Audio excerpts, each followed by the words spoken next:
اخر پورې به ووایم دې پراچا صاحب وایي چې تاسو هم لاړ شئ او د آفیسر سره کښېنئ نو زما خیال زما نه بس زیات په دې دفترو کې به څوک په هم نه ګرځي زما ډېر څلورو پنځه میټینګونه کوي یو افسر نه روزم په بل ورځم خو ټول هم لوبوي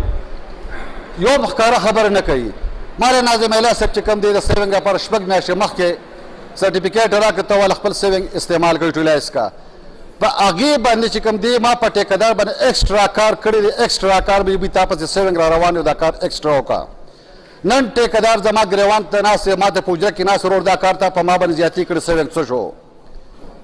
زم دغه ځای کې په یو دوه کاریان یم چې ما په ټیکهدار باندې په زیاتي کار کړی دی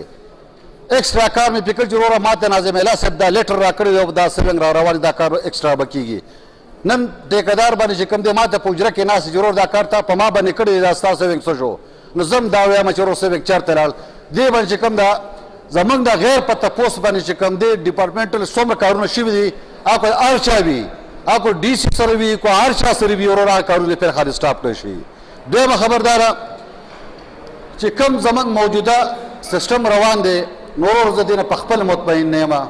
موږ په ګورنمنټ کې ناست یو او دا چغې وهو نو موږ پسې چې کوم دی دا اپوزیشن لیډران وایي یاره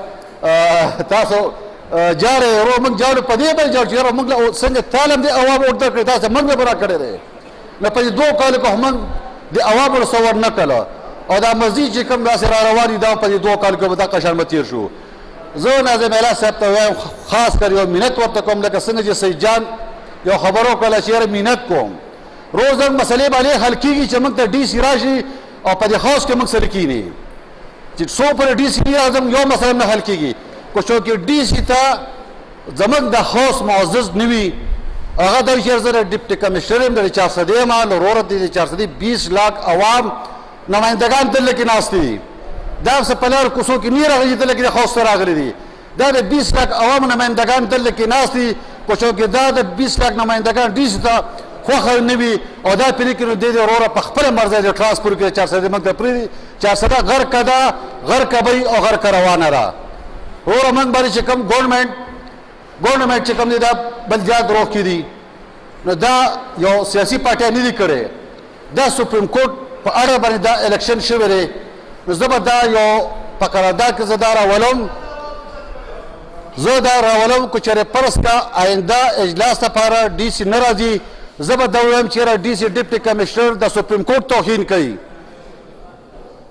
ناظم الله صاحب کو آینده لپاره ډي سي صاحب زموږ د اجلاس ته نه راځي موږ به دا ووایو چې یاره ډي سي صاحب د زموږ نه توهین زموږ نه کوي دا الیکشن دا بلدیات چې کوم دي دا دغه کړي دي سپریم کورټ کړي دا به بیا د دې د سپریم کورټ به توهین کوي نو زه انیس صاحب ته چې خاص کر په سخت الفاظ کې د رولۍ نه خبر ووتله د هر څیز نه خبر ووتله رور دا جګړه ته ولیدله دا د شرم خبره ده چې هر دویم کس پاسیږي واکاوټ وکړو دا زموږ لپاره ډېر د بېعزتۍ خبره ده دا خاص کر زه ناظم الله صاحب ته په نوټس کې راولم چې په دې باندې پورې ایکشن واله والسلام